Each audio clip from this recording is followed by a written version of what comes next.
Alors, tu veux dire? Voilà. Bonsoir. Alors, on va essayer de voir un peu un aspect de la paracha de Vayeshev. En fait, jusqu'à présent, dans le livre de Bereshit, il y avait plein d'histoires. On peut dire qu'il y a un fil conducteur. On ne peut pas dire qu'il n'y a pas de fil conducteur dans tout ce qui s'est passé jusqu'à présent.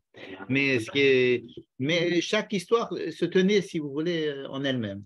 À partir de maintenant, on commence une histoire qui va se finir jusqu'à la fin du livre de Bereshit, de façon à ce que chaque chose découle de la chose précédente.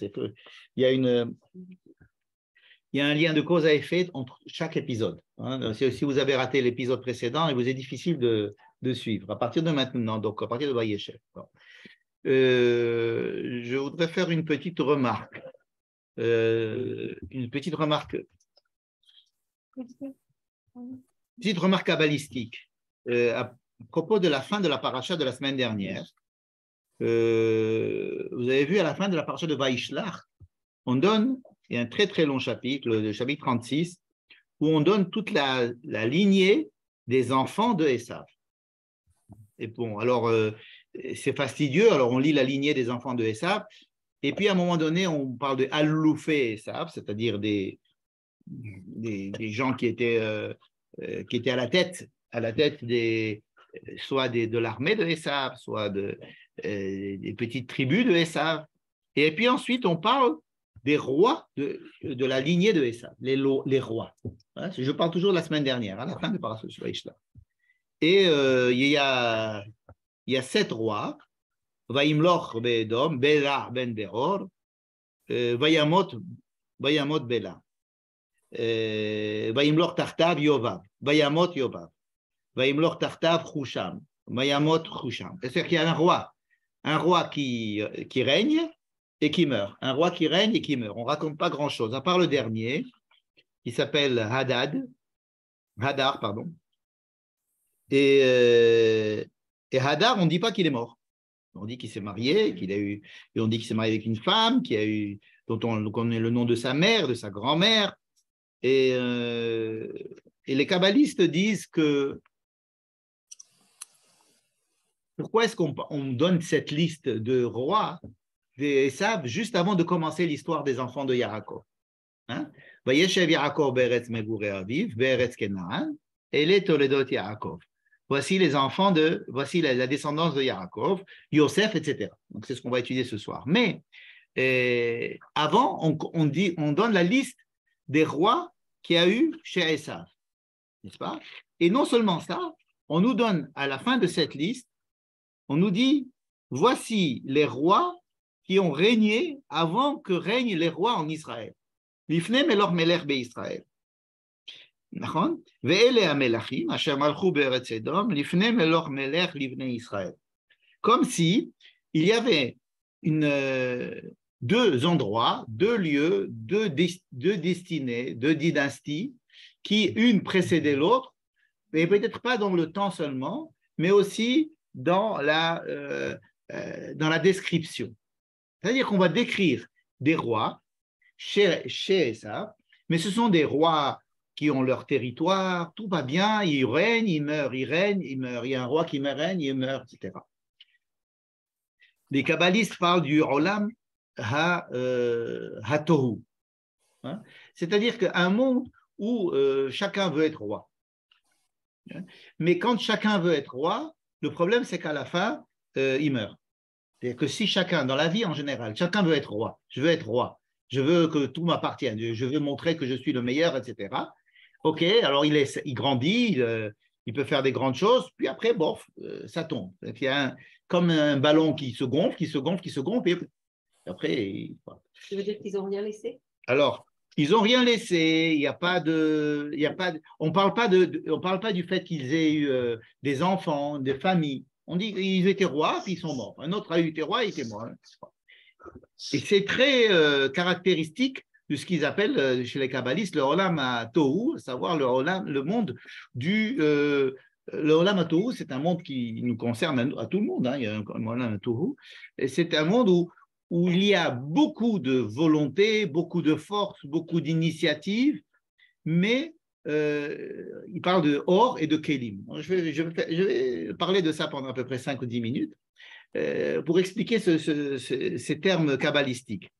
Et le olam du tohu, c'est un monde où il y a beaucoup de or, beaucoup de lumière, mais il n'y a pas des kelim, c'est-à-dire des récipients qui peuvent recevoir cette lumière. Alors, de quoi il s'agit? Des récipients qui reçoivent cette lumière, c'est, si vous voulez, par exemple, des récipients, c'est la patience, le temps, de prendre les choses de façon mesurée. Voilà. Imaginez que j'ai une grande force, j'ai une grande volonté, j'ai une grande puissance et que je veux tout faire dès maintenant. Hein, mais que je ne mets pas en place ou que je ne respecte pas des kelim, c'est-à-dire des récipients. Je me dis, attends, j'ai envie de faire ça, mais il faudrait programmer, voir comment ça peut s'organiser, voir un petit peu que ça ne va pas empiéter sur d'autres choses. C'est-à-dire ça s'appelle des kelim.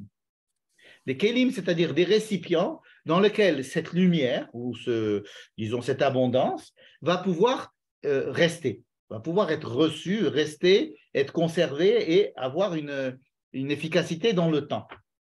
C'est ce qu'on appelle le Olam HaTohu.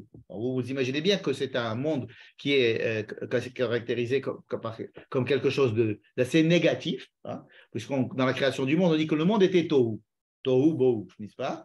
Et que le problème, que le monde a été, la description de la construction du monde, de la création du monde dans Bereshit, c'est comment créer un Olam HaTikun. Alors, qu'est-ce que c'est qu'un Olam HaTikun? Tikkun, c'est au contraire créer des kelim, c'est créer des structures, hein, afin que dans ces structures, la lumière puisse durer, s'installer, etc. Donc, si vous voulez, pour caractériser, le Olam HaTohu, c'est un monde où il y a énormément d'énergie, mais il n'y a pas de structure pour pouvoir la canaliser, la rendre durable et la faire partager.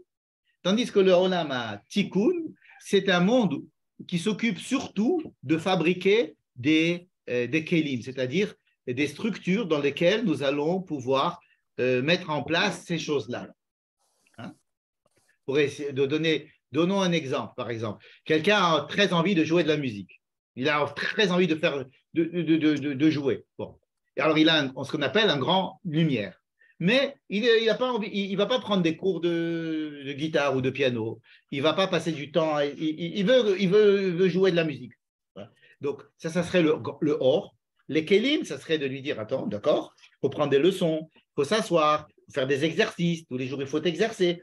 C'est un monde fastidieux où il y a beaucoup de règles, où il y a beaucoup de mise en place de structures coercitives, mais qui peuvent permettre à ce or, c'est-à-dire à cette grande énergie, de pouvoir s'installer dans la durée et être appliquée. C'est ce qu'on appelle le Olam HaTikun. Maintenant, dans le Olam HaTikun n'essaye pas d'avoir du or. C'est plutôt du tikkun. Ça veut dire, bon, ok, donc on a besoin en fait du or du Olam HaTohu et des kelim du Olam HaTikun. Je ne sais pas si vous me suivez. Oui. Le Olam HaTohu, le Tohu, Tohu Bohu, c'est quand il y a énormément d'énergie, beaucoup de force, beaucoup de volonté, beaucoup de créativité, etc. Mais il n'y a pas de structure pour le recevoir et permettre de le continuer. Tandis que le Olam HaTikun, c'est un monde où où on essaye de mettre en place des kelim, mais ces kelim doivent permettre à ce or. Mais alors d'où va venir le or? Le or va venir du Olam HaTohu. Donc vous voyez que ce n'est pas le blanc à noir. On ne peut pas dire que le Olam HaTohu c'est tout noir et que le Olam HaTikun, c'est-à-dire la réparation, l'essaye d'arranger les choses, c'est un monde tout blanc. On a besoin de l'un et de l'autre. Vous voyez? Donc on aurait besoin idéalement, selon les kabbalistes et selon leur langage, du or, le or, c'est-à-dire l'énergie du Olam HaTohu et les kelim du Olam HaTikun, n'est-ce pas? Vous voulez par exemple le Yetzer. Le Yetzer, c'est tout ce qui est chez l'homme, qui est en pulsion et comme volonté, etc. Donc c'est formidable. S'il est Yetzer Ra, ça veut dire qu'il n'a pas de où se mettre de façon à être canalisé de façon correcte, alors ça devient Yetzer Ra. Mais si il trouve les moyens de se réaliser dans une manière de pouvoir être correct, sans créer des dommages, sans trop créer de dommages, et pouvoir durer, et pouvoir profiter, et pouvoir être transmis, alors ça devient Yetzer Tov. Vous voyez? Ça, c'est dans un autre langage que Tohu et Tikkun, c'est le Yetzer Tov et le Yetzer Ra, vous comprenez? Donc, c'est pour ça qu'il y a chez l'homme du Tohu, du Tikkun, du Yetzer Tov, du Yetzer Ra. Bon. Et alors, la description de ce qui vient d'être fait chez Esav, c'est un monde de très grande force, un olam de Tohu très, très, très fort, mais qui n'a pas des kelim, des récipients pour pouvoir être mis en place de façon correcte. Et donc, l'utilisation du terme Yetzer Ra, c'est quand même une espèce de jugement de valeur. C'est vrai que quand on dit Tov et Ra, c'est-à-dire que qu'est-ce qui est Ra dans le Yetzer Ra? C'est qu'il y a un Yetzer, hein, et il est Ra dans le sens où il va pas profiter de façon durable et correcte à la personne et à son entourage. Dans ce sens, c'est un Yetzer qui va être Ra. C'est-à-dire, ce jugement de valeur de Ra, c'est le fait que ça ne va pas profiter. Et ça va peut-être même causer des dommages à la personne, à son entourage. N'est-ce pas? Et ici aussi, quand on parle de Tohu, c'est assez péjoratif le mot Tohu Bohu, Tohu. C'est-à-dire des forces qui vont dans tous les sens, etc. Le Olam HaTikkun, c'est un Olam où on va mettre les choses avec des règles. Alors, les règles, on n'aime pas trop les règles, on n'aime pas trop les structures, on n'aime pas trop les limites, on n'aime pas trop les frontières, mais c'est indispensable si on veut que ces forces-là du Or à Tohu puissent être canalisées et profitables. Ça fait penser un peu à pulsion, sublimation des flots. Absolument. Pulsion et sublimation, ça peut être, je vous dis, ce sont des idées qui sont très connues, mais qui sont dites dans des termes à chaque fois différents. Alors, pourquoi est-ce que j'en parle ici? Parce qu'on va commencer avec l'histoire de Jacob et de ses enfants, qui va être en opposition avec ce qui vient de se passer chez Esav, c'est-à-dire qu'à la base, Esav et Yaakov sont deux jumeaux qui sont dans le même ventre et qui doivent se compléter. Malheureusement, la complémentarité entre les deux ne s'est pas très bien faite. C'est le moins qu'on puisse dire dans les parachiotes d'avant, mais ce n'est pas pour autant que nous allons prendre Esav et le jeter à la poubelle. Esav n'est pas jeté à la poubelle du tout. Il va être décrit pour ce qu'il est, et en attendant que cette coopération puisse réapparaître à la fin des temps entre Yaakov et Esav, n'est-ce pas? Et qu'on attend à la fin des temps que, effectivement, Esav et Yaakov puissent coopérer, en fait, réaliser cette coopération qui avait été souhaitée, si vous voulez, dans le fait qu'ils étaient les deux dans le même ventre. Mais la description très longue des rois qu'il y a eu chez Esav, avant qu'il y ait des rois en Israël, c'est pour nous dire, voilà une manière d'exprimer ce olam HaTohu de façon inorganisée. Un roi, il meurt, un roi, il meurt, un roi, il meurt. Si vous voulez, c'est des empires qui montent et qui descendent. Et le but, ça va être d'essayer de créer, donc avec la dynastie qui va commencer maintenant avec les enfants de Yaakov, comment à la fois gérer les lumières du Tohu et installer des kelim du Tikkun. Et c'est pour ça. Dans le Olam HaTohu, il n'y a pas d'histoire avec un grand H. Il y a, voilà, l'histoire. On peut dire que l'histoire du Olam HaTohu, c'est une histoire qui se finit, qui monte et qui se finit, hein, qui a un début, une grande force, un empire perse, un empire romain, un empire, des grandes choses, des choses magnifiques, avec des grandes forces, avec des grandes sagesses, avec des grandes, mais à qui il manque, si vous voulez, une structure qui va permettre à ces forces-là de se canaliser et d'être profitable à la fois dans la durée et à la fois pour l'humanité entière. Alors, on ne va pas dire que l'histoire de Jacob, c'est une histoire de tikkun. Hein, ça serait trop facile. Il y a dans notre paracha un développement des forces, dans toute notre paracha, des forces du Tohu qui existent chez Yaakov. Qu'est-ce que c'est que des forces de Tohu qui existent chez Yaakov? Ça veut dire que, on va dire, j'ai des enfants, mais je préfère Joseph. C'est Tohu, ça veut dire, c'est le meilleur. Tu n'as pas appris de l'histoire qu'il ne faut pas dire qu'il y en a un qui est meilleur que les autres. Regarde, c'est Yosef. Je vais lui mettre une tunique parce que celui c'est le meilleur. Yosef, il vient, il rêve, je vais régner chez vous. Les frères, ils disent jamais il n'est pas question, on va te tuer. Judas, il dit c'est moi qui vais être le patron. Et on va lui dire non, tu veux pas. Alors il va dire moi je veux être. On va avoir une longue histoire de Yehuda qui va se marier, qui va avoir des enfants. Premier enfant de Yehuda, il va dire moi je veux pas que ma femme ait des enfants. Pourquoi? Parce que si elle va tomber enceinte, elle va.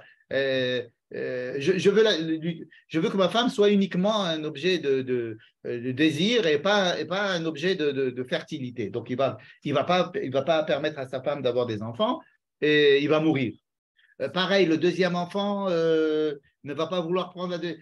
C'est-à-dire que ce sont des volontés, des forces extrêmement puissantes, mais qui n'arrivent pas à rentrer dans l'histoire pour avoir une continuité.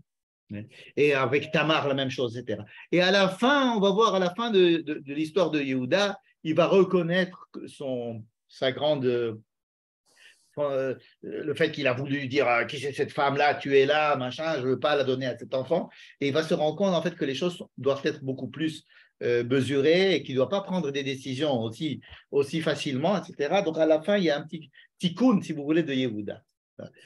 Pareil pour Joseph. Il va y avoir des forces de tous les côtés. Joseph, c'est une force énorme.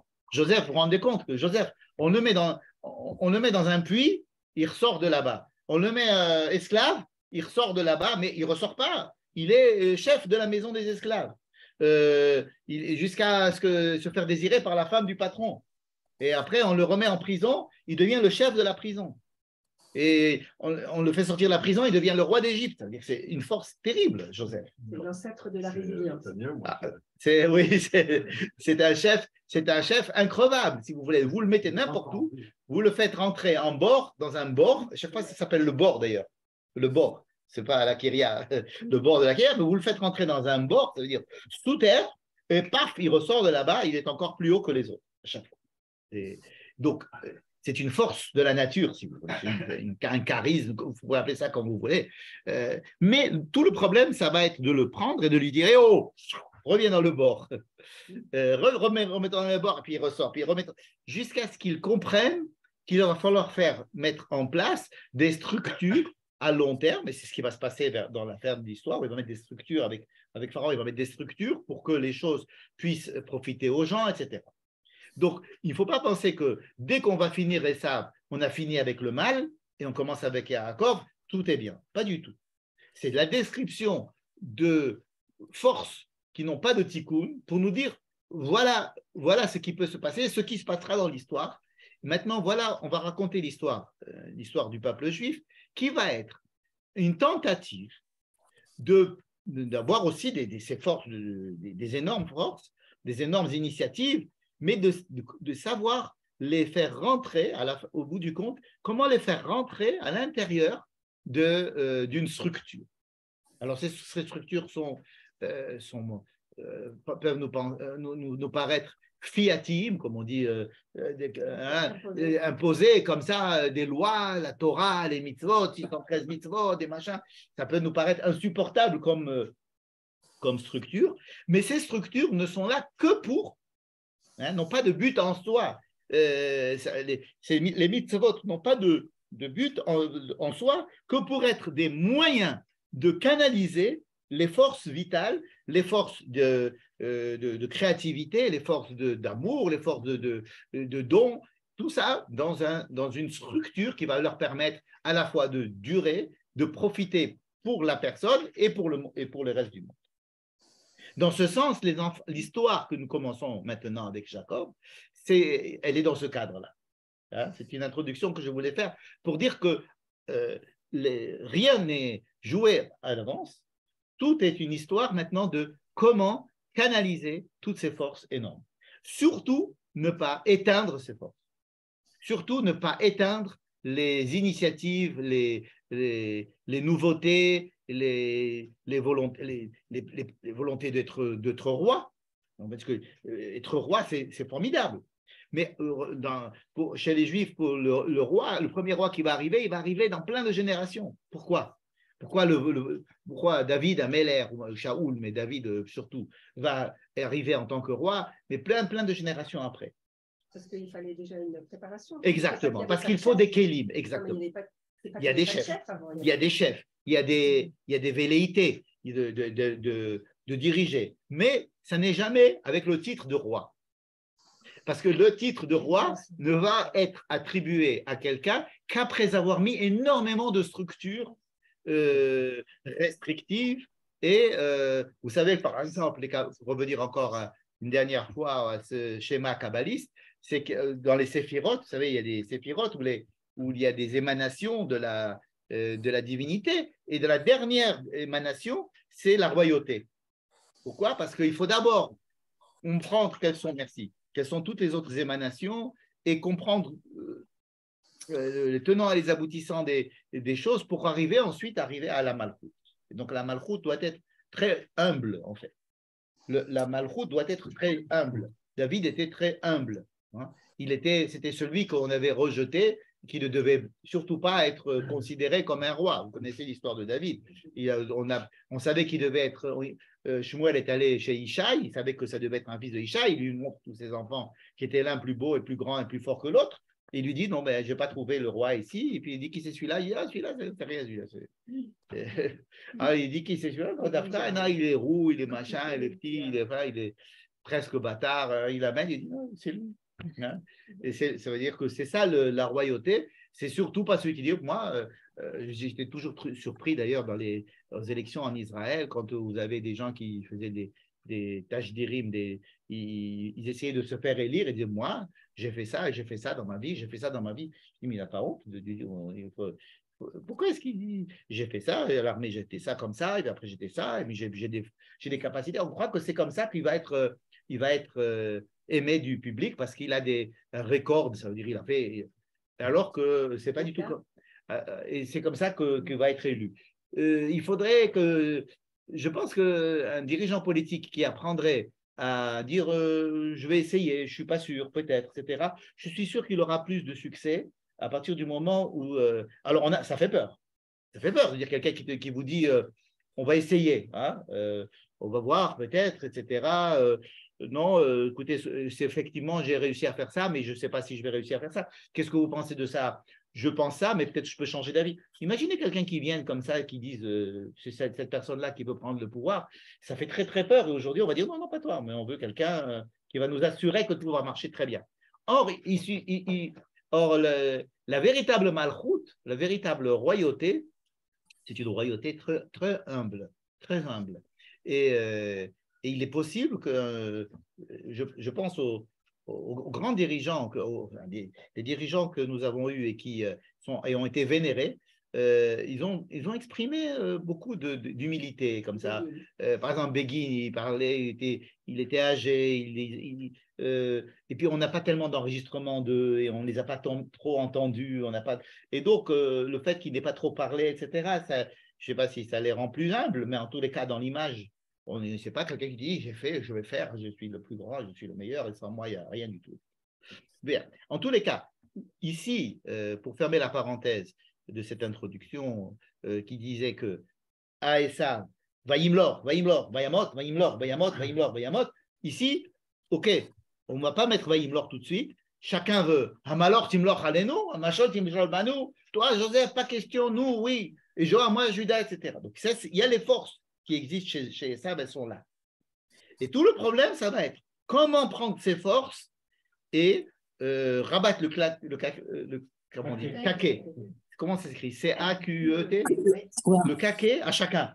C'est-à-dire de prendre ses velléités et de lui montrer de le mettre dans le puits. Même Yehuda, Yered Yehuda, on le fait descendre. Et c'est une manière de les rabaisser comme ça. Et à partir de là, d'une certaine difficulté, de la réalité, de la vie, etc., d'essayer de commencer à comprendre comment est-ce qu'on peut s'organiser en mettant chacun à sa place et donc essayer de faire ce qu'on appelle le Olam HaTikun. Et encore une fois, on ne mettra pas le Olam HaTikun en place dans notre paracha, ni dans celui d'après, ni dans celui d'après, mais vraiment à la fin de la Torah. Ici, on essaye de marcher, si vous voulez, dans ce chemin extrêmement délicat de décrire les forces en présence, de montrer en quoi qu'elles sont destructrices chacune, pour essayer ensuite de les remettre chacune à sa place. À la fois les frères, à la fois Judas, à la fois Jacob, à la fois tout le monde va être remis en place doucement, n'est-ce pas? Donc cette perspective me paraît intéressante pour comprendre pourquoi est-ce qu'on fait cette séparation entre la semaine dernière et cette semaine. Et les Toledot Yaakov, et les Toledot Esav, et les Toledot Yaakov, n'est-ce pas? Et quand on dit que les kabbalistes disent qu'il y a des grands secrets qui se trouvent dans la fin de la paracha précédente, vous savez ça, que dans la liste des Aloufais et Esav, hein, on dit qu'il y a des plus grands secrets de la Torah, c'est dans cette liste-là de noms. Et en fait, on peut dire que quel est le secret qu'il y a dedans? C'est la description de toutes ces forces qui existent et qu'il va falloir canaliser. Alors, pas chez Esav, mais nous, on va les prendre. Ces forces existent, c'est pas? Elles existent, c'est un frère jumeau, c'est ça. Donc, ces forces existent, et comment prendre ces forces-là et les canaliser? C'est-à-dire ne pas penser que ce qu'ont fait les Grecs, c'est tout nul. Non, ce qu'ont fait les Grecs, il y a des choses, des forces formidables chez les Grecs. Chez les Romains, il y a des forces formidables. Chez les Perses, il y a des forces. Et chez tous les peuples, il y a des forces formidables qu'il faut prendre et canaliser. Et le but d'Israël, c'est de prendre toutes ces forces-là et de savoir les canaliser. C'est pas? Donc, il n'y a pas le bien ou le mal. Hein? C'est comment canaliser. Et ces forces existent en chacun de nous. Bien. Alors, on va commencer à étudier le sujet que je voulais vous proposer ce soir, qui est un sujet très simple. C'est très simple. Ah oui. Qu'est-ce qui s'est passé avec Joseph? Qui a vendu Joseph? Alors, il est écrit, lorsque Joseph va rencontrer ses frères, et Judas va, vous savez, dans la partie de Vaïgash, Joseph dit, c'est moi Joseph, je suis Joseph. Vous connaissez l'histoire. Je suis Joseph, Ani Yosef Achichem, Asher Mechartem Oti Mitzrayim. C'est moi Joseph que vous avez vendu en Égypte. Donc à partir de cette phrase, Joseph leur dit, c'est moi Joseph que vous avez vendu en Égypte. De là, il est clair que les frères ont vendu Joseph. Non, pourquoi c'est clair? C'est sa Parce qu'il dit. conception à lui. Voilà. C'est-à-dire que ça va être clair pour Rachi. Rachi va dire, étant donné que lui dit, vous m'avez vendu en Égypte, donc Rachi prend ça comme argent comptant et il va dire, donc les frères l'ont vendu en Égypte. Et donc, tout le monde va dire cette chose-là. Et puis il va répéter, c'est pas vous avez voulu me faire du mal, mais en fait Dieu a voulu me faire du bien, etc. On va revenir à ça. Mais on va essayer de voir qu'est-ce qui effectivement s'est passé au niveau de la vente de Joseph. Vous allez voir, c'est assez technique. On va savoir, simplement, on veut savoir ce qui s'est passé, mais à travers cela, on va peut-être aussi apprendre des choses qui sont sur la pensée juive en général. On va savoir qui c'est qui commande les choses dans la vie, qui commande l'histoire. Est-ce que c'est Dieu qui commande l'histoire ou c'est l'homme qui commande l'histoire? Voilà, on va essayer de répondre à cette question-là. D'accord? C'est à savoir, nous, quand on lit cette histoire, on a l'impression que on est tellement imprégné de cette histoire, on se dit, ben, c'est Dieu qui nous manipule comme des marionnettes. Hein? Vous voyez, eux, ils veulent faire ça, en fait, hop, et en fin de compte, c'est ce que dit Joseph à la fin. Il a dit, vous avez voulu me faire du mal, vous m'avez vendu en Égypte, mais en fin de compte, regardez, ça a été pour le bien, puisque, en fin de compte, je suis devenu roi d'Égypte, et c'est grâce à ça que je vous sauve la vie, et donc tout va pour le bien. Hein? Et c'est donc Dieu qui, vous avez voulu faire quelque chose, mais ça s'est passé autre chose. Donc Dieu manipule les gens comme des marionnettes. Première idée. Ou alors, non, pas du tout. Et le libre arbitre. Donc on va voir un petit peu, si vous voulez, en fonction de cette histoire et de comment on va découper cette histoire selon chacun des personnages, on va essayer de voir ce qui s'est passé. D'accord? Vous êtes d'accord? Donc on commence à étudier ça. On va commencer dans le chapitre 37, la Metzan, n'est-ce pas? le verset 18. Ceux qui ont le Tanakh. Vayirou oto merachok. Vayirou oto merachok. Donc, les frères voient Joseph arriver. Avant qu'il arrive, ils se sont mis d'accord pour le tuer. Donc ça c'est clair, c'est dit dans le texte, les frères veulent tuer Joseph. Pour l'instant c'est clair. Donc ils parlent entre eux. Ishel Achiv, ça nous rappelle Shimon et Lévi, mais enfin bon, il écrit Ishel Achiv. Et le fameux, celui qui rêve, celui qui a tellement de rêves, arrive. On va le tuer. Alors, pourquoi il faut le tuer? Au moins 3 raisons objectives. Une, c'est que le père préfère Joseph et qu'ils ne supportent pas ça. 2, c'est que Joseph raconte, dit Batamra, et quand ils font des mauvaises choses, il va le raconter et le rapporter à son père. Donc il va médire sur eux à son père. Ça, c'est pas sympathique. Et troisièmement, il y a les rêves. Les rêves qui disent qu'il va être le chef et que c'est lui qui va régner sur eux. Donc 3 bonnes raisons de le tuer. Et donc ils veulent le tuer. Verata lechu venahargehu, donc on va le tuer. Et on va le jeter dans un puits. Il devait y avoir des puits, des grottes, je ne sais pas ce qu'il y avait. Disons qu'il y avait des puits. Et on va le jeter dans un puits. Pourquoi on va le jeter dans un puits? Pour maquiller le crime. Peut-être pour pas qu'on le retrouve, pour que peut-être lorsque l'on retrouve, les traces d'ADN soient déjà effacées.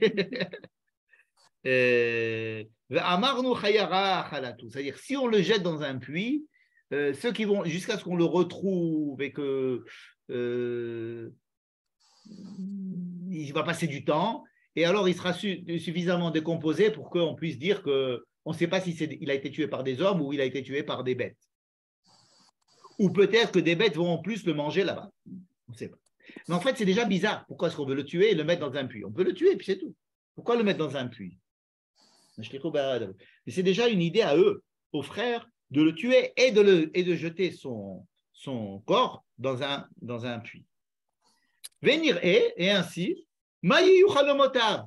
et ainsi on verra bien quels sont ses rêves. Alors, c'est une phrase qu'il faut expliquer. Venir et on va voir, et maintenant on va voir c'est quoi ses rêves. Ça veut dire quoi? Comment vous traduisez ça? Et maintenant on va voir ses rêves. Ça veut dire quoi? On va le tuer. Et ainsi on verra ce que sont ses rêves. Ça veut dire quoi? Est-ce que ces rêves, on verra bien que maintenant ça arrive à rien. Ça veut dire que c'est un peu cynique, si vous voulez. Ça veut dire, c'est ironique en disant il rêve d'être notre roi. Maintenant on va le tuer. Eh ben, il peut toujours courir pour être notre roi. C'en est fini de ses rêves. Mais on peut dire aussi venir on va voir à quoi correspondent ces rêves. Mais à quoi correspondent ces rêves? Ça veut dire, soit on le prend de façon tout à fait ironique en disant, et maintenant tu peux toujours courir maintenant pour réaliser tes rêves. On va te tuer et donc tes rêves. Ou alors les rêves de Joseph. Je vais faire une petite parenthèse à propos des rêves de Joseph. Jusqu'à présent, lorsque Dieu parlait à des gens par le rêve, comment par exemple Dieu parle à Pharaon? Par exemple, vous savez, quand Sarah a été prise chez Pharaon, Abraham et Sarah chez Pharaon, Dieu arrive chez Pharaon et lui parle tranquille. Pharaon, tu sais, cette dame-là, c'est la femme de monsieur, tu vas tout de suite le lui rendre, très bien, il se lève, il n'a pas du tout, Pharaon, il n'a pas besoin de dire, je suis pardon? Il ne dit pas je suis Dieu et tu dois. Moi, je suis Dieu. C'est-à-dire que c'est clair, les choses sont claires. Ce n'est pas que Pharaon se réveille et dit oh là, j'ai un rêve, c'est qui peut m'expliquer mon rêve? Non, il sait très bien. Le texte est très clair. Quand Dieu va parler à Abimelech, il va aller chez Abimelech, il lui dit voilà, tu sais, il faut que tu rentres. Abimelech, il comprend tout de suite les rêves. Quand Dieu va parler à Lavan, Dieu parle à Lavan. Dis attention, demain tu vas rencontrer Yaakov, ne lui touche pas un cheveu. Sinon tu es mort. Lavan, il n'a aucun doute, il se lève, il dit Dieu m'a dit ça. Hein? Jacob, qui voit Dieu lui parler sur l'échelle, il n'a aucun doute. Il dit, oh là, Dieu m'a dit ça. Et puis il continue de lui parler. Pitom, on commence maintenant à avoir des rêves. Et ça veut dire quoi des rêves? C'était aussi des rêves les autres. Hein? Dieu est venu parler à machin en rêve. Il est venu lui parler, il lui a dit. Qu'est-ce que ça veut dire maintenant qu'il y a un rêve, mais que Dieu ne parle pas de façon claire? Vous comprenez ce que je dis?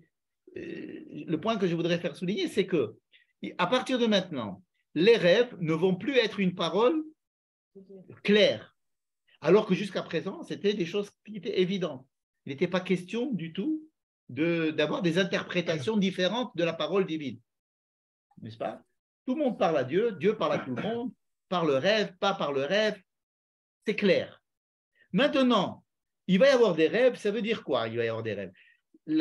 L'évidence de la parole divine va maintenant disparaître. Intentionnellement, puisque c'est Dieu qui les décide. Pourquoi est-ce qu'intentionnellement, il ne dit pas les choses clairement? On aurait pu dire, Dieu est apparu à Joseph en songe et il lui a dit, tu seras le roi d'Israël. On n'aurait aucun problème. Et là, non. Il lui raconte une histoire avec des alumim, avec des kochavim, des patati patata. Et alors, qu'est-ce qu'on fait de ça? Alors là, il y a une place pour l'interprétation, donc le libre arbitre. Donc, comme si Dieu intentionnellement supprimait l'évidence de sa présence dans le rêve, en tous les cas dans le texte, et voulait qu'il y ait maintenant quelque chose qui soit flou. En tous les cas, qui soit donné à interprétation du lecteur, de celui qui rêve, de celui qui entend le rêve, etc. Pas seulement interprétation, action. Tout. Parce que l'action va dépendre de l'interprétation. Qu'est-ce qu'on fait avec ça? N'est-ce pas? Et ça, c'est quelque chose qui va nous accompagner pratiquement jusqu'à la fin du livre de Bereshit. Il va y avoir des rêves, et des rêves, et des rêves. À la fin de notre paracha, il va y avoir encore 2 autres rêves avec des interprétations. La semaine prochaine, encore, c'est Pharaon qui rêve, et c'est les interprétations. Et toutes ces interprétations vont être données à l'homme Joseph, d'accord, mais c'est un homme. Et selon cette interprétation, les choses vont aller dans un sens ou dans un autre. Et le doute sur ces interprétations va aussi lui avoir une importance, puisque voilà que les frères entendent ce rêve.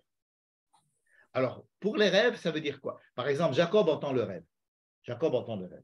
Il a raconté ça. Qu'est-ce que fait Jacob quand on lui raconte le rêve? Alors, il lui dit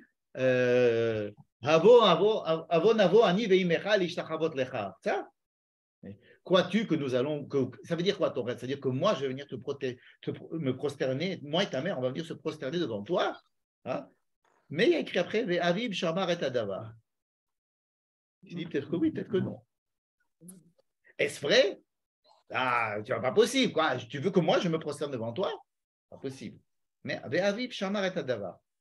Les frères aussi. C'est-à-dire, quand je dis que venir emayiyu chalomotav. Alors, on a dit, première explication, c'est et maintenant qu'il est mort, ces rêves-là, il peut bien. Ou alors, c'est vraiment leur problème. Mayiyu chalomotav. Ça veut dire que s'ils sont chalom, il y a un doute, on ne sait pas. On a dit que c'est pas. À partir du moment où il y a un rêve et qu'il n'y a pas une parole claire, il y a un doute. Il y a une interprétation. Donc, pour essayer de mettre fin à toute cette interprétation, on le tue. Et donc, comme ça, les rêves ne sont pas prémonitoires, ce sont que des rêves qui expriment une certaine volonté de sa part. Les rêves, ça peut être prémonitoire, ça peut simplement être mehir ou relibo, comme on dit. Hein. Les rabbins disent qu'il y a plusieurs sortes de rêves. Il n'y a pas que des rêves prémonitoires prophétiques, il y a aussi des rêves qui sont, parce que toute la journée, j'ai vu des films d'horreur, on va faire des cauchemars. Oui, mais là si c'était le cas, ce ne serait pas raconté dans la Torah. Si, parce que dans la Torah. Il y a des rêves dans la Torah. Oui, bien sûr. En tous les cas. Qui n'ont aucun impact. Oui, ils ont un impact. C'est sûr qu'ils ont un impact. Mais cet impact, chez les hommes, il faut se rendre. Ce sont des hommes qui écoutent ce rêve. Et ils veulent savoir. Et que si la Torah veut me raconter que Dieu a décidé une telle chose et qu'il a dit à Joseph, voici ce qui va se passer, alors il nous dit ça comme ça. Dieu a dit à Joseph, voici ce qui va se passer. Or, il y a écrit, Dieu a fait Joseph a rêvé, on ne dit même pas que c'est un rêve de la part de Dieu, Il a rêvé ça. Et c'est aux hommes, c'est-à-dire à lui, à son père, à ses frères, d'avoir à les interpréter. Et donc, ce sont des hommes. Mais pourquoi ça intervient à ce moment-là? Pourquoi cette. On enlève. Pourquoi Dieu disparaît, si vous voulez, de façon évidente à ce moment-là? Parce que justement, on rentre dans le olam, ce qu'on appelé tout à l'heure le olam atikoun. C'est-à-dire, on va donner à l'homme maintenant une responsabilité vis-à-vis de ce qui doit arriver avec lui. C'est-à-dire qu'on va le mettre dans le doute. Mais en le mettant dans le doute, on va lui donner plus de responsabilité vis-à-vis de son interprétation de sa vie et du but de sa vie. C'est-à-dire qu'on va corser les choses. Les choses vont se compliquer. Jusqu'à présent, c'était assez simple, si j'ose dire. Dieu dit à Abraham, tu appelleras ton fils comme ça. Tu vas avoir un enfant de celle-là. C'était un peu compliqué chez Abraham, mais Dieu lui parlait clairement et on avait des phrases qui étaient claires. À partir du moment où on a des interprétations. On a des frères, on a un père, on a un homme, et chacun a des intentions. Et pour pouvoir analyser cette situation du point de vue de chacun, ça va nous permettre, excusez-moi, de comprendre la complexité et que chacun comprenne la complexité. C'est ça qu'on va mettre en évidence. Comprenez? Venir et maïyou halomotav, nous verrons ce que veulent dire ces rêves. Pas simplement. Alors maintenant, je suis d'accord avec vous de façon ironique. Maintenant, tes rêves, hein, tu peux les mettre. Tandis que, venons prendre la phrase comme elle est, parce que pourquoi la Torah nous dirait, on a compris, ils veulent le tuer, ça y est, ils veulent le tuer. Et maintenant, on verra bien ces rêves-là, qu'est-ce qu'ils vont dire. Pourquoi elle nous dit cette phrase? Parce que c'est la phrase clé qui va être, qui va nous expliquer la position de chacun maintenant. Vous allez voir en quoi est-ce que Veniyé Mayou Chalomotav peut être la clé de la réaction de chacun. Je veux dire par là que on peut imaginer qu'ils n'ont pas interprété correctement. Ils ne savent pas comment interpréter. Donc, il est mort, on va aller voir cette interprétation puisqu'il est mort. Voilà. Si on le tue, on va voir si c'est Dieu qui a fait. Peut-être que c'est Dieu qui a envoyé ce rêve. Et alors, on va voir qu'est-ce que c'est que ce rêve. Ça nous intéresse pas de le traduire tel qu'il est traduit. C'est-à-dire que lui, il devienne le chef, ça, on ne veut pas. Bon, mais on va le tuer, puis on verra bien. On va le tuer, on verra bien. Moi, je suis très étonnée, en fait, que tous les frères de Yosef ne comprennent absolument pas que ça, c'est un message de Dieu. Et ça, ils s'en aperçoivent bien que vers la fin. Ouais.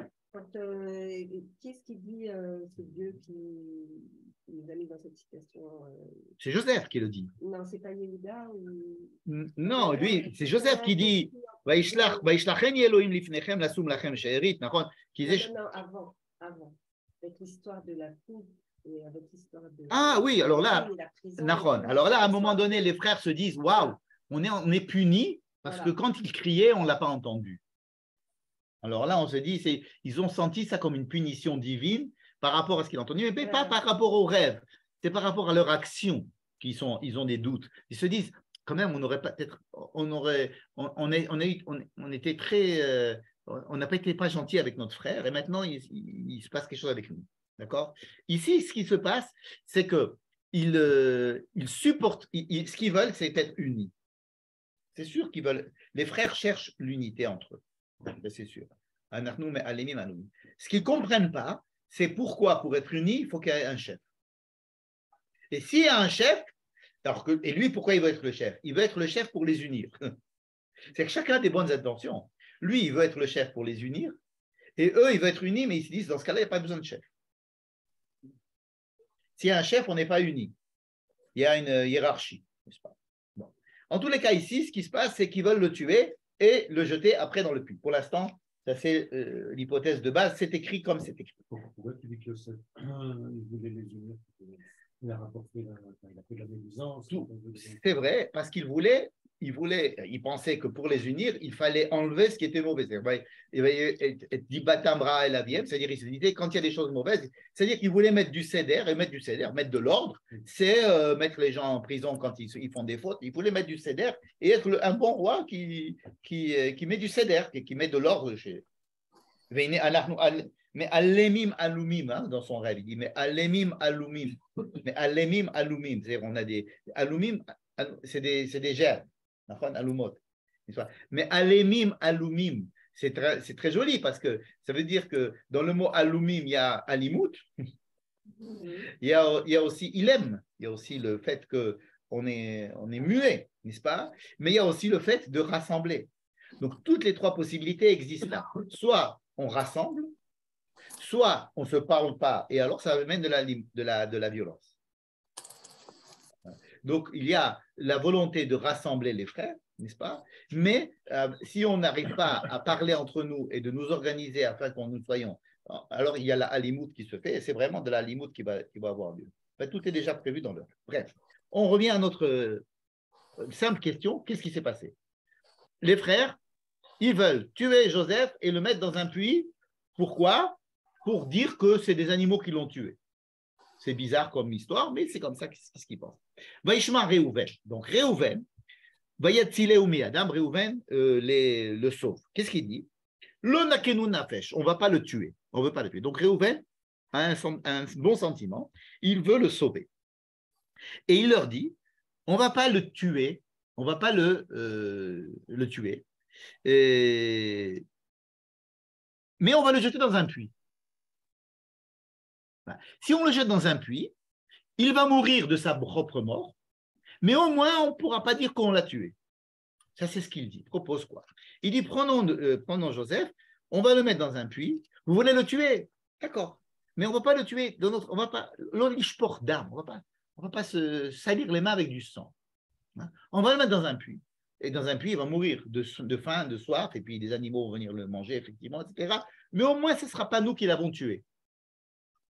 En fait, le texte nous dit que dans son idée, c'était de faire accepter son idée par les frères, qui veulent le tuer. Donc voilà un moyen de le tuer élégant. Et d'un autre côté, moi, j'irai ensuite le prendre du puits et je le sauverai et je le ramènerai chez son père. D'accord? Voilà ce que pense Réhouven. Abrabanel, vous connaissez Don Abrabanel, qui est un grand commentateur de la Torah, il dit, en fait, qu'est-ce qu'il veut Réhouven? Il propose, alors il propose ce qu'on a dit, il leur a proposé ce qu'on a dit. Mais qu'est-ce qu'il pense, lui, à l'intérieur? Il se dit, écoutez, si on le met s'il a rêvé et que c'est Dieu qui a voulu que ce rêve se réalise, eh bien, si on le met dans le puits, eh bien, si Dieu veut le sauver, il n'a qu'à le sauver. Ça veut dire qu'il laisse une porte ouverte à la réalisation du rêve. Si vraiment c'est un rêve prémonitoire et que Dieu a vraiment envie de le sauver, eh bien, il le sauvera du puits. Et il utilise leur phrase venir on dit, mais donnez au moins une chance à Dieu de pouvoir le sauver. C'est ce que dit Abravanel. C'est une idée assez intéressante. Mettons ça là de côté. Donc Réhouven leur dit, on va le mettre dans le puits. Et dans son idée, c'était d'aller le sauver. Ils sont d'accord. Ils se disent, bon, c'est une bonne idée. On ne va pas se salir les mains. Et on va le tuer en même temps. Donc ils le prennent, ils le mettent dans le bord. En tous les cas, ils le mettent dans le bord. Avant de pour l'instant, il n'y a aucune vente. Ils le prennent, ils le mettent dans le puits. Avant de le mettre dans le puits, il enlève sa tunique. Bon. Pourquoi il enlève sa tunique? Pour dire, on a trouvé sa tunique entachée de sang au père. Ce qui est bizarre, parce qu'il pourrait très bien dire, Joseph, on ne l'a pas vu. Lui, il était à Hebron. Il a envoyé Joseph les voir. Et il peut dire, ah, Joseph, il n'est pas là? Pourquoi il n'est pas là? Il dit, mais je l'ai envoyé chez vous. Ah bon, non, on ne sait pas. Pourquoi ils vont aller se compliquer la vie avec la ketona passive? Ça, c'est une complication inexpliquée. Pourquoi ils veulent se compliquer la vie? Puisqu'on n'a aucune preuve comme quoi Joseph est arrivé chez eux. Enfin, Jacob n'a pas la preuve que Joseph est arrivé chez eux. Pourquoi Jacob ne cherche plus? Il voit la tunique, Peut-être pour alléger la souffrance de Jacob. Peut-être. Non, pas forcément ça. Pour que il n'y a pas de recherche. Il n'y a pas trop de recherche. Il y a quelque chose, quoi. Il n'est pas dans Nahon, c'est possible. En tous les cas, ici, nous avons l'idée de Réhouven. On connaît le plan de Réhouven. C'est-à-dire, qu'est-ce qu'ils font? Ils disent OK. Donc, dès qu'il arrive Joseph, ils le prennent, ils lui enlèvent sa tunique, ils vont et ils le mettent dans le puits. Ils le jettent dans le puits. Et après, il y a écrit Vaïkahu, Vayashlichu Oto Abora, Veaborek en Bomaim. Donc, dans ce puits, il n'y avait pas d'eau, il n'y avait rien du tout, donc il ne pouvait pas se nourrir, il ne pouvait pas boire, il ne pouvait rien du tout faire. On dit même qu'il y avait donc des serpents là-bas et des scorpions. Vayeshevu Leechol Lechem. Ils se sont assis pour manger. N'est-ce pas? Ça leur a donné de l'appétit, cette histoire. C'est macabre, hein? Ils avaient fait un tribunal. Ce n'est pas écrit dans le texte qu'il y a un tribunal ici. C'est une mitzvah. Voilà, évidemment. Alors, Vayeshevu Leechol Lechem, ils se sont assis pour manger. Mais bien sûr, il y a plein de choses qui disent plein de choses à ce sujet. Seulement, le problème, c'est qu'il n'y a pas écrit où c'est qu'ils se sont assis pour manger. Vous allez me dire, mais quel... C'est pas. Alors, soit ils se sont assis juste à côté, soit ils se sont assis juste à côté du bord, ils se sont mis à côté, et ils ont commencé à manger. Alors, lui qui crie et eux qui mangent. C'est une possibilité, c'est la possibilité de Rashi. Ils se disent, ils étaient à côté, ils l'ont mis là, Vayeshevu lechem, vayis'u anehem, vayir'u veine orchat ishmaelim. Or, en mangeant, ils ont vu, donc ils étaient à Emek Dotan, c'est une grande vallée, eux ils étaient probablement en hauteur, et donc ils voient une caravane qui vient probablement au nord de Beth Shean et qui passe par Afoula et qui va aller au bord de mer pour aller en Égypte. C'était le chemin pour les épices et des marchandises qui passaient par là. Et donc ils voient une Orchat Ishmaelim et Yehuda a une idée. Il dit, Yehuda a une idée, alors une deuxième idée.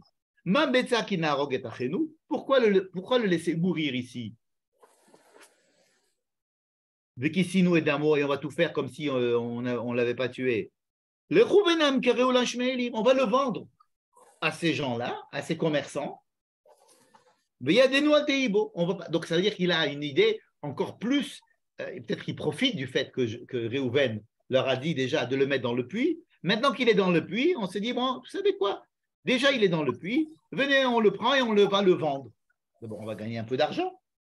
Et en plus, selon Abravanel et le Or HaChaim, Yehuda se dit que laisser Dieu le sortir du puits, c'est vraiment exagérer avec Dieu. Venez, on va le rendre esclave. Et si vraiment Dieu il a envie d'en faire quelque chose, ben, à partir d'un esclave, il va pouvoir réussir un petit peu mieux. Comme si Yehuda ne croyait pas que Dieu allait faire des grands miracles, tellement de le faire sortir d'un puits, mais par contre, si vraiment Dieu a besoin de nous montrer que le rêve de Joseph est un rêve divin, prophétique, et qu'il veut vraiment qu'il soit notre chef, eh ben, il n'a qu'à le faire à partir de cet état d'esclavage qui est déjà, il est vivant, il est nourri, logé chez des esclaves, donc déjà à partir de là, donc Abravanel dit que Judas avait toujours dans la même idée de venir Emayu Chalomotar, donne un peu plus de crédit, si vous voulez, à la possibilité que ses rêves se réalisent d'une certaine manière, puisqu'on va pas le tuer, mais c'est-à-dire, il y a comme un doute qui continue à persister sur, et peut-être que son rêve, c'est un rêve divin et pas un rêve stam de velléité. Je referme la parenthèse pour vous continuer l'histoire d'Abravanel, mais on recommence. Donc, qu'est-ce qu'il nous dit? Il nous dit, venez, on va le vendre à ces gens-là.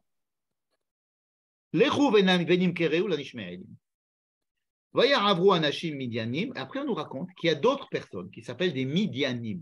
Qu'est-ce que c'est Midianim? C'est des gens de Midian, qui habitent Midian. Socharim, des commerçants. Ils ont fait sortir Joseph du puits. Ils ont vendu Joseph aux Ishmaélim. Ils ont devancé. Donc, la question est de savoir, attendez, si eux, ils sont là, en train de manger, juste à côté, il y a le puits, avec Joseph qui est en train de crier, comment ça se fait qu'on nous raconte qu'il y a d'autres personnes, qui s'appellent des Midianim, qui viennent prendre Joseph, sortent Joseph, vendent Joseph, empochent l'argent, alors que les frères avaient justement envie de le faire?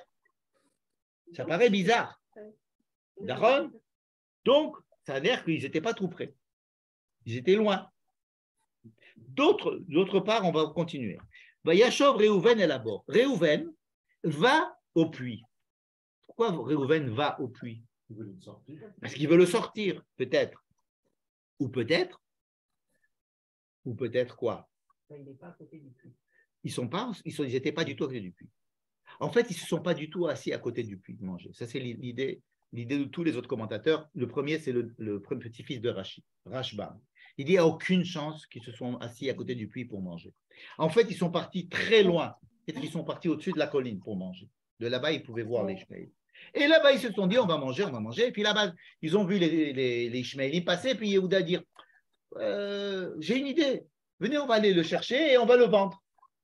Réhouven, il dit, super idée, je vais aller le chercher. Réhouven se lève, il n'a pas encore pris son dessert. Réhouven se lève du truc et il va courir pour aller chercher Joseph, pour aller le vendre aux Ishmaélim. Il arrive, il ne le trouve plus. Il ne le trouve plus, pourquoi? Parce qu'entre-temps, pendant qu'ils étaient en train de manger leur steak, les Midianim sont venus prendre Joseph et ils l'ont vendu eux-mêmes. Donc Réhouven arrive et il est complètement déboussolé. Parce que son plan au départ, c'était de le mettre là-bas et puis après de venir le sauver. Le plan de Judas, c'était de le vendre. Donc là, il dit à Judas, c'est une très bonne idée, je vais aller le chercher justement. Il va le chercher, il n'est plus là. Donc qu'est-ce qu'il pense? Que peut-être une bête sauvage est venue le manger. Ou bien quelqu'un s'est venu, quelque chose s'est passé. Ils ne savent pas ce qui s'est passé. Vraiment, eux, ils ne savent pas ce qui s'est passé. Yosef, qu'est-ce qu'il pense?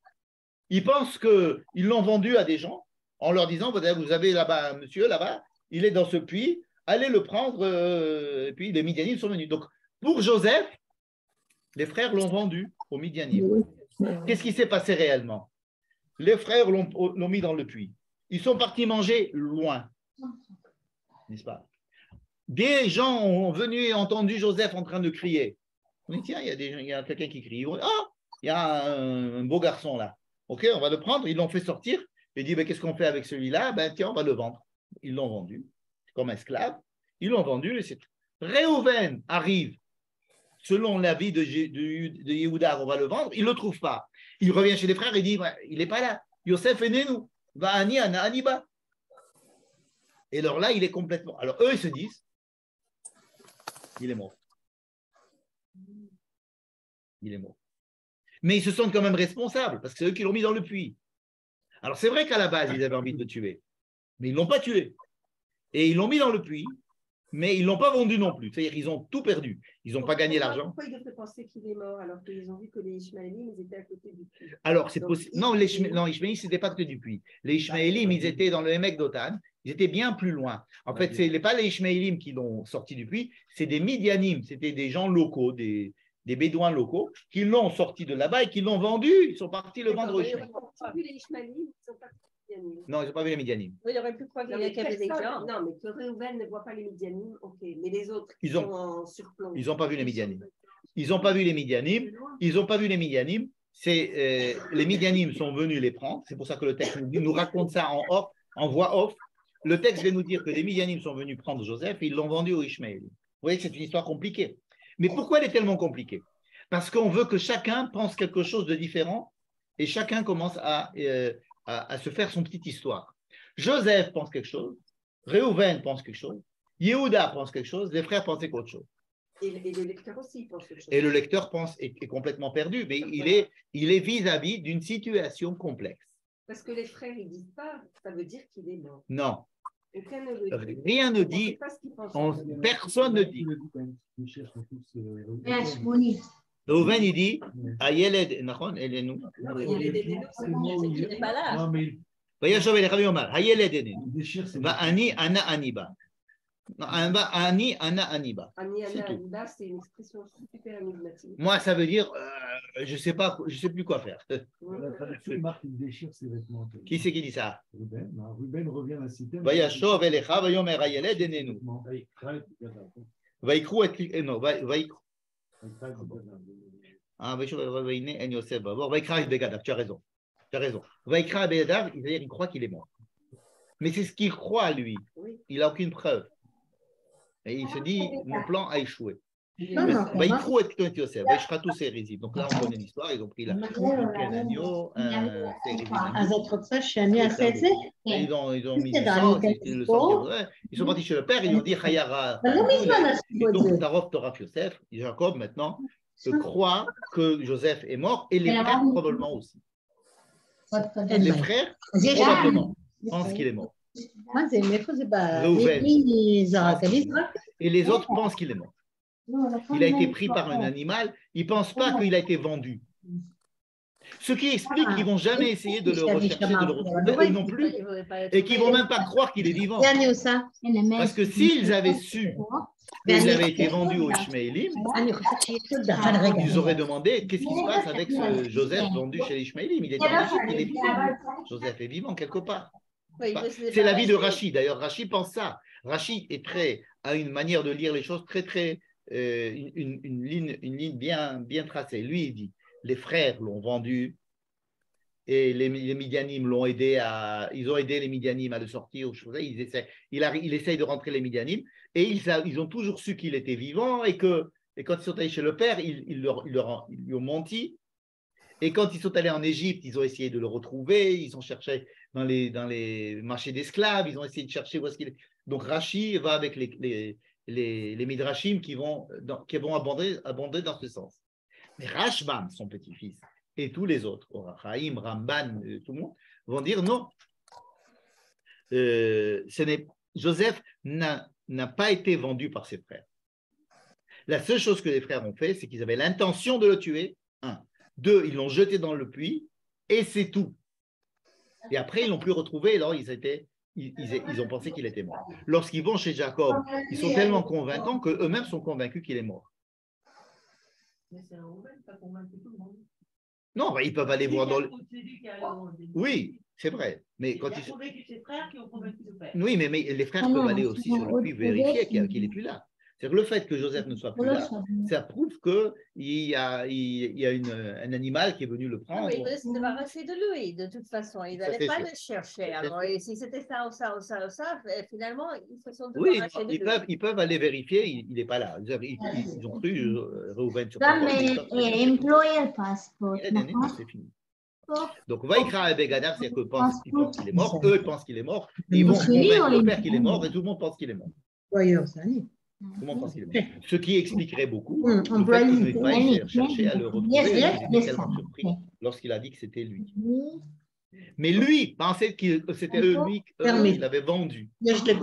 Quand les Midianim sont venus, ils pensaient que c'était eux. Il dit comment c'est possible que tout de suite on le jette et puis qu'il y a d'autres qui viennent. On dit on le jette, et donc ils ont dû envoyer des gens pour me venir me... Maintenant, mais il connaissait la région, il savait qu'il y avait des gens qui viennent. Peut-être, peut-être que oui, peut-être que non. Ce sont des histoires rocambolesques qui se sont passées ici. Et c'est vraiment rocambolesque. Et pourquoi c'est des histoires rocambolesques? Michel, excuse-moi, où les gens ne sont pas sûrs de ce qui se passe. Chacun croit quelque chose d'autre. Et je veux revenir encore une dernière fois sur cette histoire, venir Emaïm Chalomotav. Venir Emaïm Chalomotav, ça veut dire que, comme je vous ai dit, le rêve n'est pas clair, il porte à interprétation. Peut-être que c'est Dieu qui a décidé, peut-être que non, peut-être que c'est Joseph. Donnons la possibilité à Dieu de montrer que peut-être que c'est un rêve prophétique. Donnons la possibilité aussi à nous d'annuler si c'est une histoire qui vient de Joseph et on n'est pas content. Maïmonide dit, écoutez, est-ce que si Dieu décide quelque chose, c'est-à-dire si un homme tue un autre homme, est-ce que ça veut dire que Dieu a voulu que cet autre homme meure?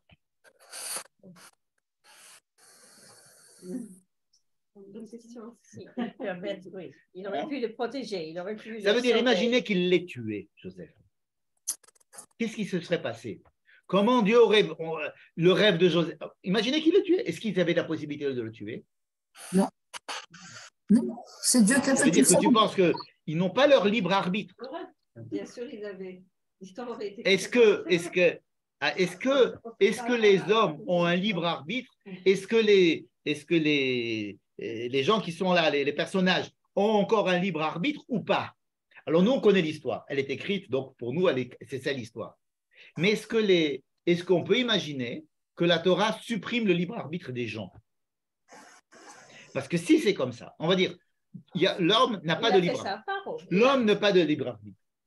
L'homme n'a pas de libre arbitre, c'est Dieu qui décide. Vous pouvez monter et descendre, vous n'arriverez pas à tuer Joseph. Ça veut dire que quelqu'un qui tue, il n'a aucune responsabilité. Hein? Je reprends. Première hypothèse. Si une personne est tuée par un autre, c'est parce que Dieu l'a voulu. Imaginons ça. Première hypothèse. C'est-à-dire que Dieu a décidé que cette personne meurt et il l'a fait tuer par celle-là. Ça veut dire que l'homme n'a aucune responsabilité dans ce qu'il fait. C'est le maktoub. Ça veut dire qu'on passe à une religion où tout est déterminé par le bon Dieu, et quoi que je fasse, de toutes les façons, ça a été décidé par Dieu, et donc je n'ai aucune responsabilité de ce que je fais. Comme je dis, moi demain, je viens vous réparer votre doute chez Mèche à 5 heures, et puis je ne viens pas à 5 heures, j'arrive à 10 heures du soir. Il dit, mais tu m'as dit à 5 heures. Ah ouais, voilà, je suis arrivé à 10 heures. Et alors, c'est Dieu qui a voulu que je suis arrivé à 10 heures. C'est Dieu qui a voulu que je sois arrivé à 10 heures. Puisque dans les faits, je suis arrivé à 10 heures du soir. Donc, c'est Dieu qui a voulu que je vienne à 10 heures du soir. Donc, qu'est-ce que tu me dis de venir à 5 heures? C'est vrai que tu m'as dit que tu veux venir à 5 heures, mais je suis venu à 10 heures. Donc, je n'ai aucune mauvaise conscience d'être venu à 10 heures, puisque c'est Dieu qui a fait que je suis venu à 10 heures. Donc, je n'ai pas de responsabilité vis-à-vis de mon acte, puisque de toutes les façons, c'est maktoub.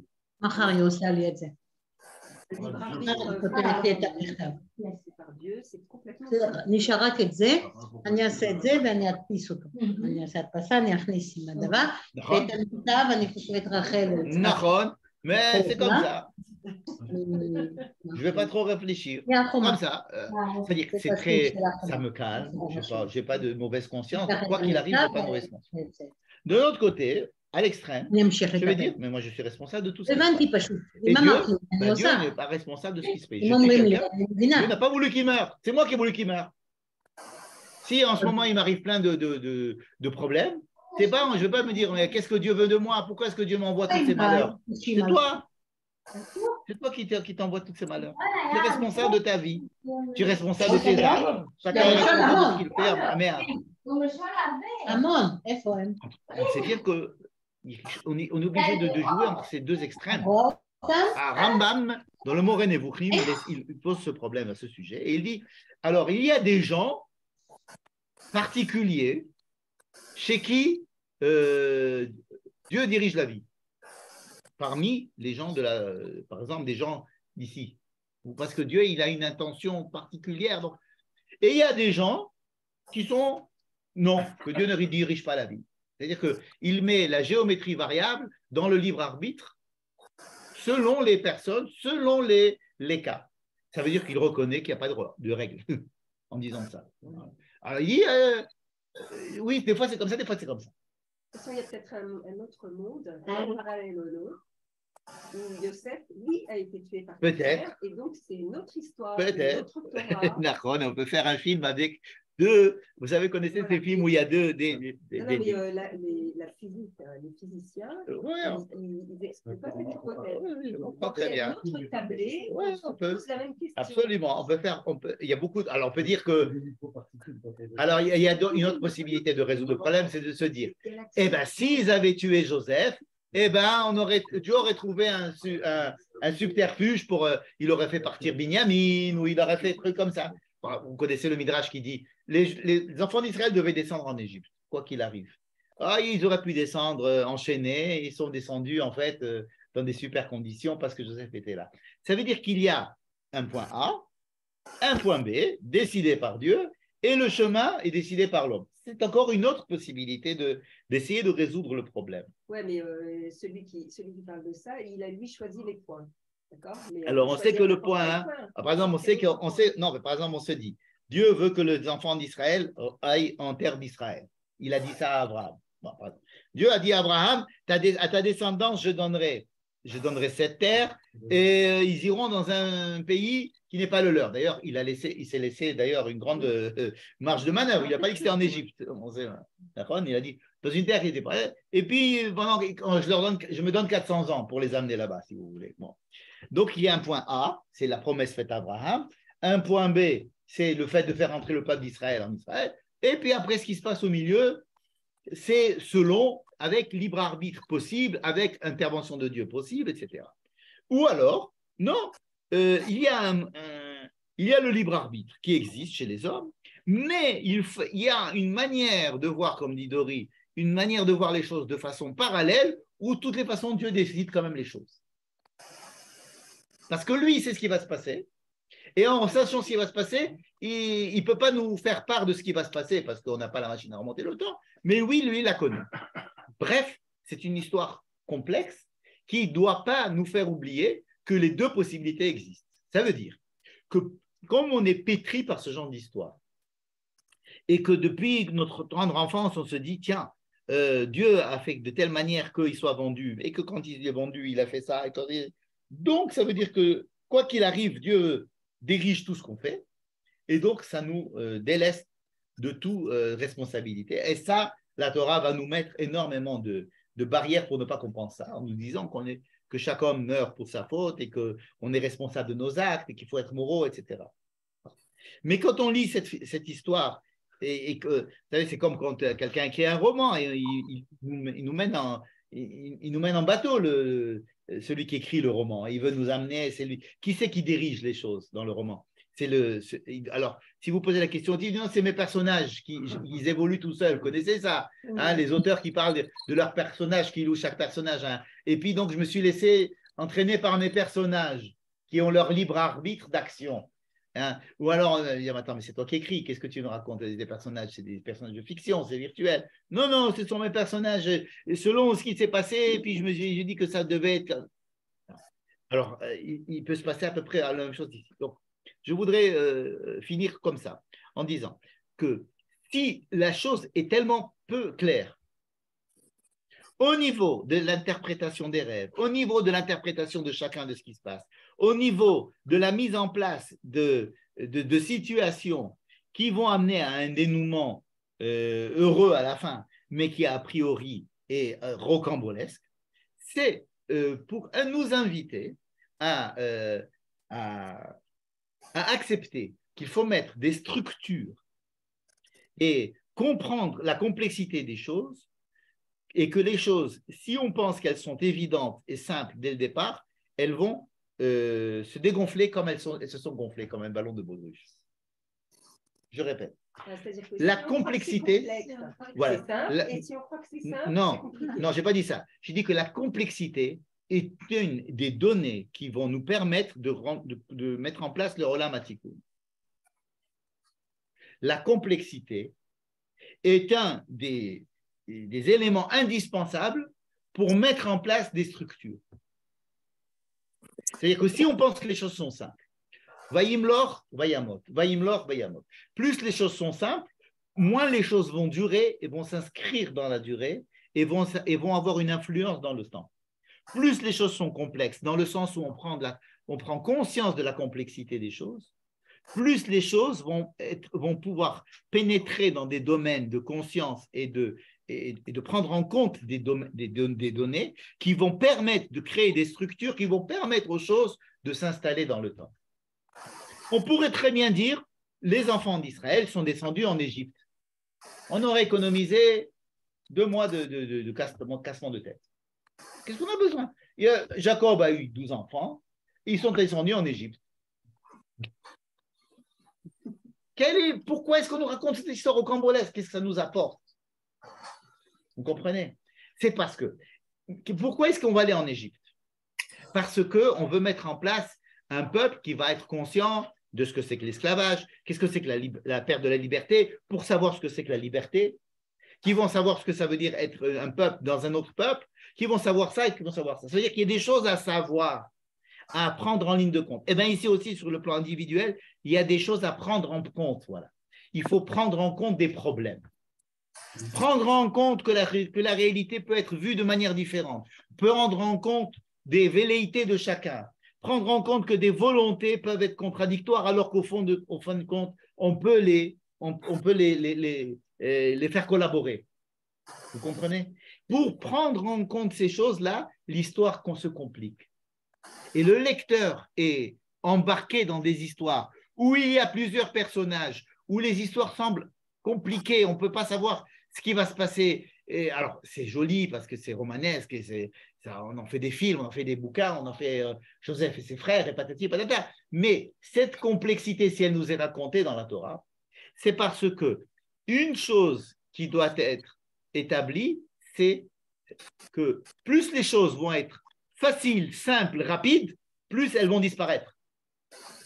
C'est-à-dire que l'expérience est nécessaire. Voilà, l'expérience individuelle, l'expérience du lecteur, l'expérience des personnages et ensuite l'expérience du peuple en entier. Tout ça, ça va être une longue histoire. Tout ça pour amener le peuple en Eretz Israël. C'est un peuple particulier qui ne va pas être le même peuple. Les enfants comment ils s'appellent, de Esav, c'est très facile. On leur dit, vous êtes ici à Édom. Vous n'avez pas un combat, vous êtes à Édom. Vous avez des rois, vous avez des trucs, c'est très simple. L'histoire de Esav est très simple. L'histoire de Ishmaël est très simple. Ça ne veut pas dire que ce sont des méchants. Elle est simple. Mais elle ne va pas durer. Elle ne va pas avoir une influence sur toute l'histoire humaine et sur toutes les populations. Pourquoi? Parce qu'elle va être grande force qui s'efface, grande force qui s'efface, grande force qui s'efface. Le peuple d'Israël doit ramasser toutes ses forces et les faire rentrer dans la durée pour le bien à la fois de lui et de chacun des peuples. Pour cela, il faut prendre en compte la complexité des choses. Pour cela, il faut mettre en évidence la complexité des choses et garder cette complexité. La garder. Ne pas la résoudre et l'effacer d'un coup. Et en disant, allez, c'est simple. Vous comprenez? Plus on va faire vivre cette complexité, à la fois des personnages et du lecteur vis-à-vis de ces choses-là, plus on va demander de prendre conscience d'éléments à chaque fois nouveaux et qui rendent la chose encore plus complexe. Et cette complexité, ce doute, cette richesse des possibilités et ce foisonnement des directions va pouvoir mettre en place beaucoup de structures. Vous comprenez? Pourquoi le Talmud, il est si complexe, on va être obligé avec le Talmud d'avoir des énormes avis, plein de mitzvot, plein de ramifications de mitzvot, plein de conséquences différentes. Parce que c'est cette complexité qui va installer les choses. Hein? On n'est pas du tout dans le monde de l'efficacité. On est dans le monde de la durée et de faire rentrer les choses, de les analyser en profondeur et de laisser les choses analysées en profondeur se développer. Vous comprenez? Le fait qu'à la fin, il y a une fin heureuse, ça nous permet de traverser cette histoire compliquée.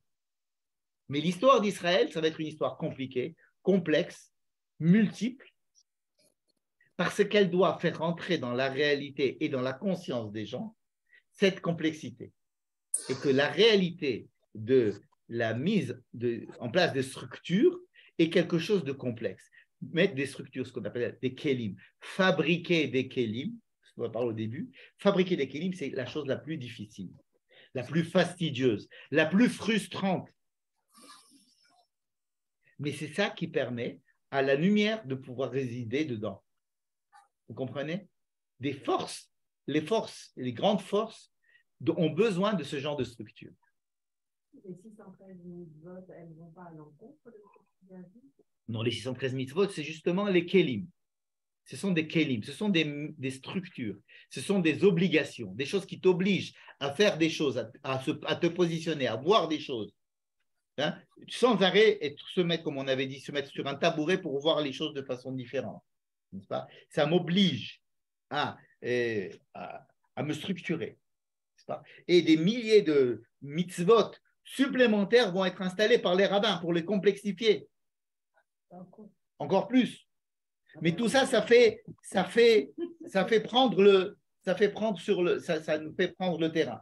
Ce qu'il ne faut pas, c'est ne pas oublier que ce ne sont que des moyen de pouvoir recevoir cette lumière, à savoir ces forces humaines, ces forces vitales, vivifiantes, l'énergie. Alors c'est vrai que des fois on se perd dans la fabrication de Kélim. Imaginez un potier qui ne fabrique que des pots, mais on n'a jamais mis, on n'a rien à mettre dans ces pots. C'est très embêtant. Alors on a des milliards de pots, mais on n'a rien à mettre dedans. N'est-ce pas? Donc il ne faut pas oublier que le Olam HaTohu a aussi son bon côté. Ça veut dire que de l'eau qui jaillit, quand on n'a pas de pot pour recueillir cette eau, c'est chaval. Et c'est quand même de l'eau qui jaillit. Donc, il faudrait à la fois de l'eau qui jaillit, mais aussi fabriquer des pots. Donc, le peuple d'Israël s'est spécialisé dans la fabrication des pots, mais il a des fois oublié qu'il faut quand même permettre à l'eau de jaillir, n'est-ce pas? Pour pouvoir utiliser ces kélim. Alors, aujourd'hui, on se dit, l'essentiel, c'est l'eau qui jaillit. N'est-ce pas? L'essentiel, c'est le chidouche, l'essentiel, c'est l'imagination, c'est l'amour, l'essentiel, c'est la joie. Regardez les chassidim et les litaïm, deux courants du monde haredi. Les litaïm, c'est fabriquer des pots. Les chassidim, c'est créer de la joie, c'est créer de l'amour, c'est créer de l'eau. N'est-ce pas? Eh bien, il faut des potiers et des sourciers. Il faut donc les deux, évidemment, sans jeter le discrédit à aucun des deux, n'est-ce pas? Et donc là, pour pouvoir fabriquer des pots, il faut savoir de quoi on a besoin, c'est complexe, et puis il y a des pots, c'est difficile à construire, à fabriquer un pot, et ça paraît fastidieux, n'est-ce pas? Et ça paraît, tu me fais qu'un pot, je préfère de l'eau. Okay. On a envie de s'occuper de l'eau, on a envie de s'occuper de Joseph et d'aller jusqu'au bout de son rêve à Joseph, ou bien d'occuper des enfants, d'aller jusqu'au bout. Oui, mais tant qu'il n'y a pas l'un et l'autre, ça ne va pas marcher. Ça va pas marcher. C'est pour ça que l'histoire elle se complexifie, comprenez? Et la complexification de l'histoire nous frustre. Comme la construction des pots, c'est frustrant. Comme les mitzvot, c'est frustrant. Quand vous avez qu'est-ce que c'est que Shabbat? C'est ne pas. C'est frustrant. N'est-ce pas? Tant qu'on n'a pas. Shabbat nous paraît être quelque chose de fastidieux, de frustrant. Pas? Mais tout ça, c'est Shabbat. Le but, ce n'est pas les interdits de Shabbat. Ce ne sont pas les buts du Shabbat. C'est simplement pour permettre peut-être quelque chose qui se passerait Shabbat. Vous comprenez? Donc, je pense que j'en ai peut-être un peu trop dit. Voilà, avec grand plaisir. Il y a des gens qui sont sur le Zoom et qui voudraient poser une question. Je vous en prie. Je la. Oui, il faudrait qu'on en parle, bien sûr. Quelqu'un veut poser une question dans le Zoom, s'il vous plaît? Non, merci, c'est très clair. À quelle heure est le match de foot? À 9h. À 9h, il y a le match de foot. Bon, ok. Alors, je vous remercie beaucoup et je vous embrasse bien fort. Merci beaucoup. À bientôt. Merci.